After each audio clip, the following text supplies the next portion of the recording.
The universe has long captivated us with its immense scales of distance and time. How far out does it stretch? Where does it end? And what lies beyond the star fields and the streams of galaxies that extend as far as telescopes can see? These questions are beginning to yield to a series of extraordinary new lines of investigation and to technologies that are letting us peer not only into the most distant realms of the cosmos, but at the behavior of matter and energy on the smallest of scales.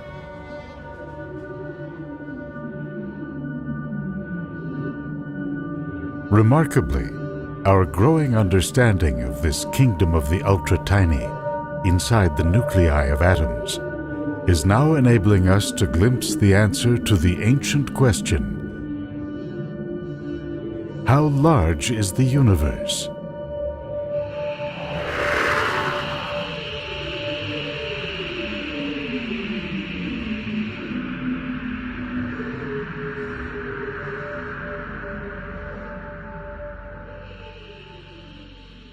In ancient times, most observers saw the stars as a sphere surrounding the earth and as the home of deities. The Greeks were the first to see celestial events as phenomena, subject to human investigation, rather than the fickle whims of the gods. One philosopher and skywatcher named Anaxagoras suggested that meteors are made of materials found on Earth, and therefore might have even come from the Earth.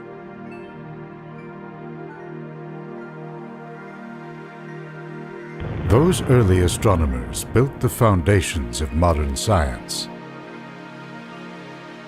But they would be shocked to see the discoveries being made by their counterparts today. The stars and planets that once harbored the gods are now seen as infinitesimal parts of a vast scaffolding of matter and energy that extends far out into space. Just how far began to emerge in the 1920s. Working at the huge new 100-inch Hooker telescope on California's Mount Wilson, astronomer Edwin Hubble, along with an assistant named Milt Humason, analyzed the light of fuzzy patches of sky, known then as nebulae. They showed that these were actually distant galaxies located far beyond our own.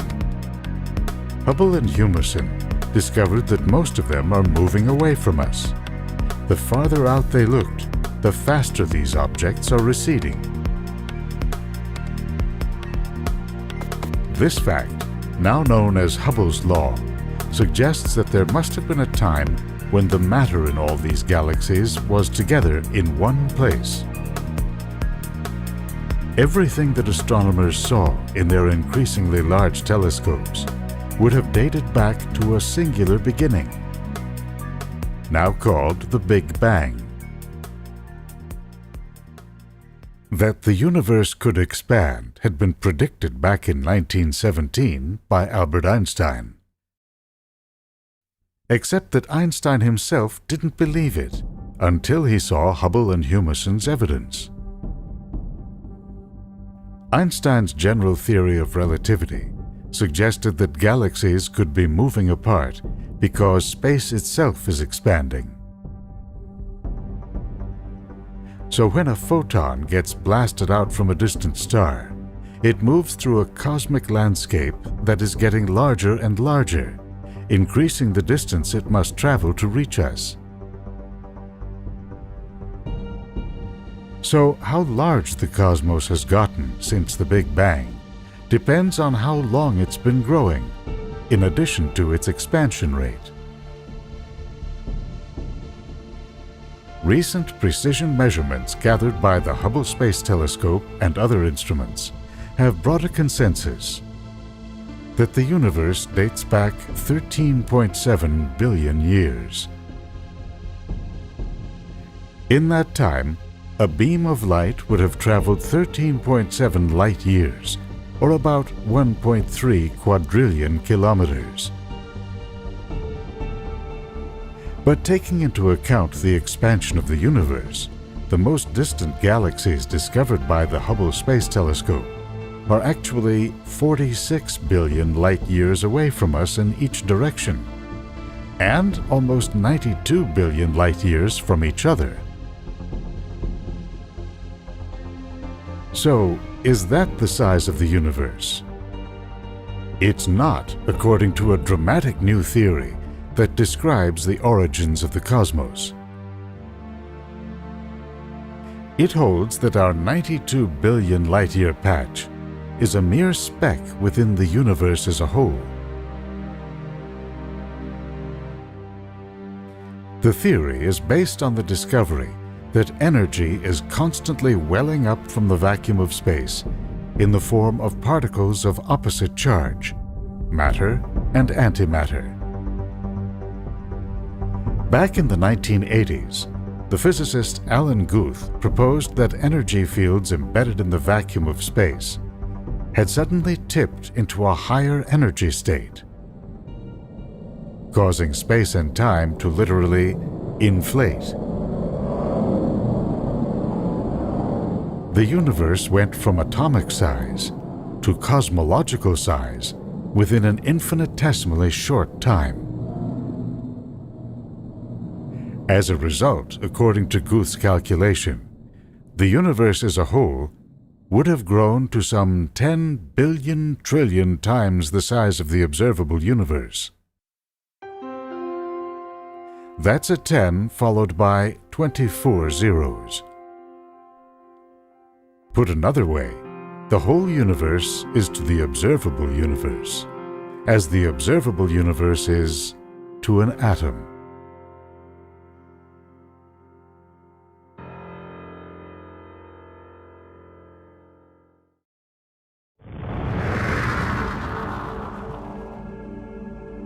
The incredible fury of cosmic inflation helps explain the immense size and smoothness of the universe. But to succeed, the theory must also account for how the universe produced what we see around us.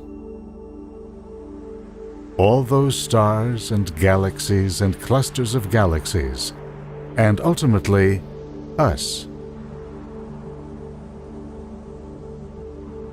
Scientists are now attempting to piece together the chain of events that launched our universe in its earliest moments by generating what you might call a little bang. At the Brookhaven National Lab in New York State, they are blasting gold atoms in opposite directions down tunnels almost 2.5 miles long. When these atoms reach velocities just short of the speed of light, they are sent into a violent collision. A fireball erupts, reaching a temperature exceeding 2 trillion degrees centigrade. As far as we know, the last time anything in our universe was that hot was about 1/1,000,000th of a second after its birth. What interests the scientists is the splatter of subatomic particles, a superhot soup of quarks and gluons that theory says gave rise to matter as we know it. In initial tests, this quark-gluon plasma has shown a crucial property: extremely low viscosity or resistance to flow. Scientists call it a perfect liquid. To grasp its importance, we go back to those primordial energy fields that the theory says spawned the Big Bang. The thinking is that those fields contain tiny fluctuations that were blown up to huge size during inflation. In the ultra-dense quark-gluon mix, These fluctuations generated pressure waves, or ripples. As the universe evolved, these ripples gave rise to variations in the density of matter. Amazingly, the imprint of those primordial ripples is out there today, in a faint signal discovered accidentally back in the 1960s.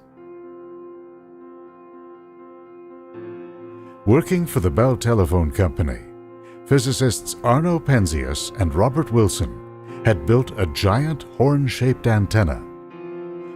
But wherever they pointed, the contraption picked up excessive noise in the microwave portion of the electromagnetic spectrum.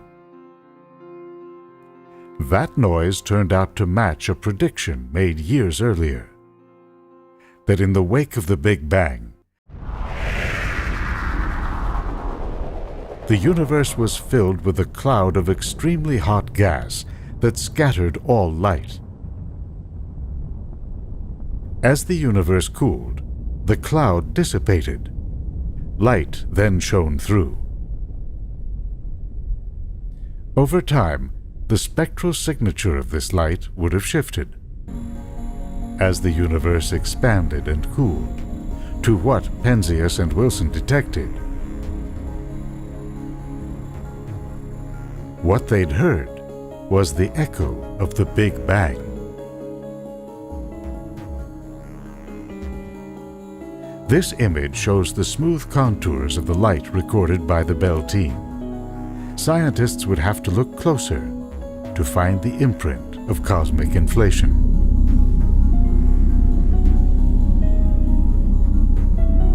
The Space Shuttle Discovery lifted the Hubble Space Telescope into orbit on April 24, 1990, in one of the most important scientific milestones of our time. Another launch, arguably just as important, took place 5 months earlier. The Cosmic Observation Background Explorer, COBE for short, was sent up to take a harder look at the microwave radiation discovered by Penzias and Wilson. The results came out 2.5 years later. The light of the early universe contained a pattern of hot and cold spots. In this image was nothing less than the origin of all we see around us today, smooth on a large scale, but with significant clumps, from which gravity would form gas clouds, then stars and galaxies. With this cosmic template in hand, astronomers set out to discover how the patterns and dimensions of the universe evolved over time. In an age of computer-controlled telescopes and automated observing, astronomers could now launch huge international collaborations with the goal of mapping a large fraction of the universe in 3 dimensions.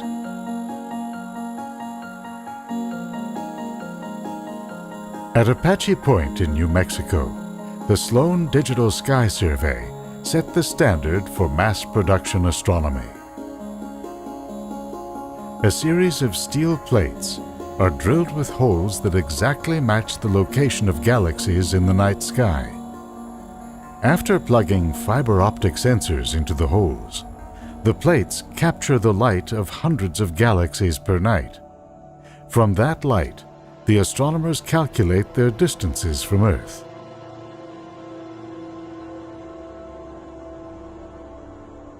Another survey is named the 2-micron All-Sky Survey, or 2MASS, after the frequency of infrared light its detectors are tuned to capture.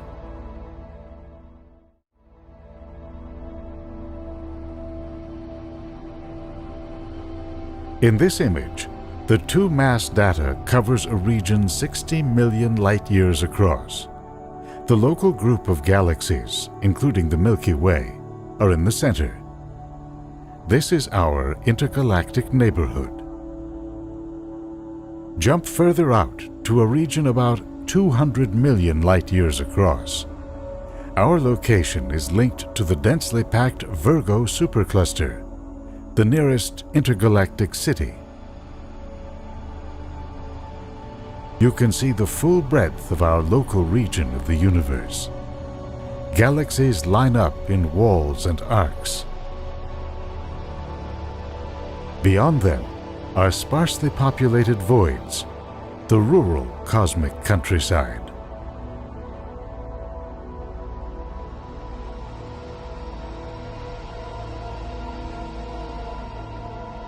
Moving out with the data, this region is over 650 million light-years across.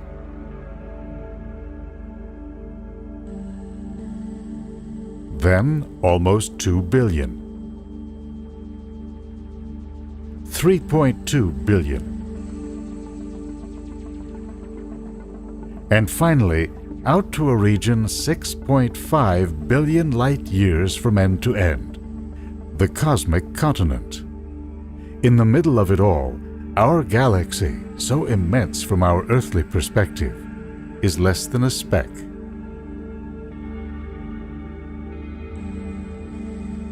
The two-mass study, the Sloan Digital Sky Survey, and the 2-degree field in Australia have extended our maps to a quarter of the way back to the beginning of the universe. They have laid out a grand cosmic roadmap.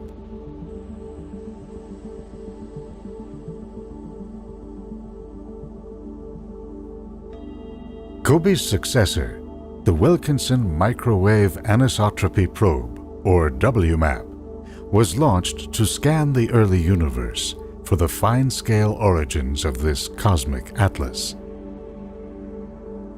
WMAP traveled beyond any interference from Earth to a position balanced between the Earth and the Sun. There, for 2 years, its detectors took in the pristine light of deep space.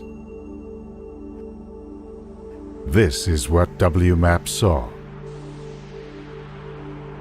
Tiny-scale structures that inflation would have laid out at the very birth of the cosmos. And a pattern consistent with the filaments and voids that had evolved in the universe at large. Scientists are poring over the WMAP data for clues to the true dimensions of the universe. One group, for example, looked for repeating patterns that could be evidence of pressure waves that ricocheted through the hot gas of early times. They saw none, which implies that the universe had grown so large during inflation that such waves could not cross it. Then they did the math and reported that the entire universe must have a minimum diameter of 78 billion light-years. So what is its maximum size? And what's beyond that? We will never know for sure what lies beyond our visual horizon, but astronomers are turning up some surprising hints in the universe they can see. To ancient observers, the universe was made of 5 classical elements: Earth, water, air, fire, and a 5th, quintessence, or space. Aristotle believed the stars, unchanging and incorruptible, were made of this 5th element. Today, we are finding that space, in fact, has a character of its own. Astronomers have calculated the gravitational pull needed to bind stars as they orbit a galaxy, or galaxies as they orbit a cluster of galaxies. They have found that there is simply nowhere near enough visible matter there to hold these structures together. The missing ingredient, its identity still unknown, they call dark matter.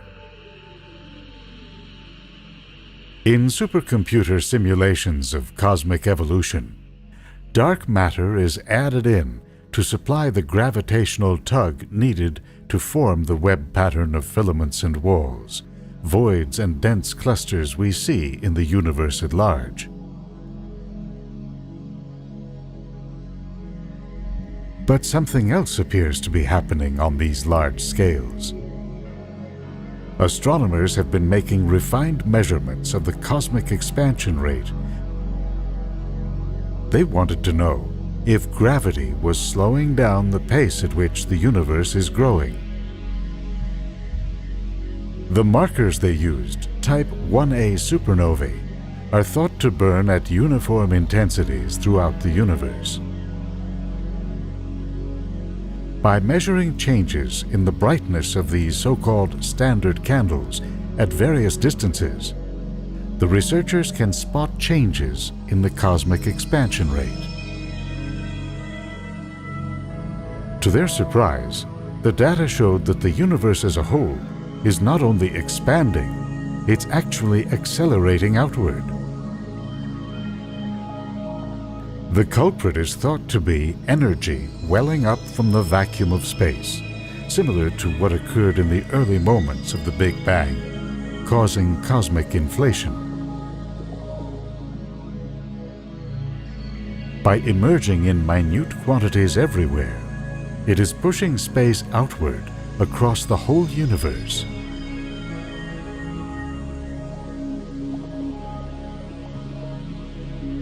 Over time, this so-called dark energy has grown to an astonishing 3/4 of all the matter and energy in the universe.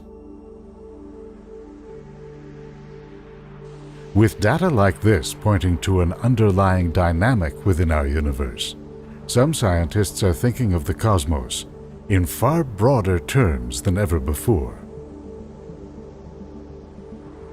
There is a version of inflationary theory, for example, that suggests we live in one of many universes that may coexist side by side but do not touch one another. Like bubbles, they are continually rising up and expanding across the oceans of infinity. Just 500 years ago, in Galileo's time, many people looked out into space and saw a universe of lights centered on the Earth.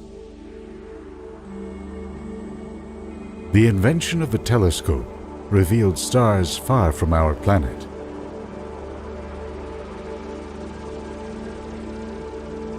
Then galaxies,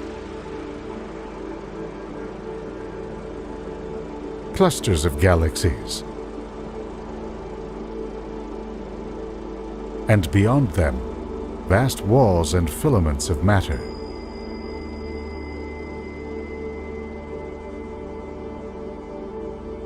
Newer ideas about the size of the universe amount to a quantum leap in our sense of scale by extending these structures far, far beyond our horizon.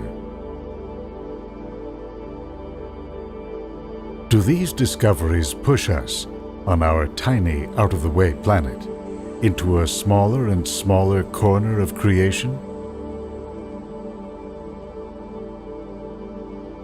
Or does our ability to comprehend and imagine the far limits of time and space somehow expand our importance in the grand scheme of things?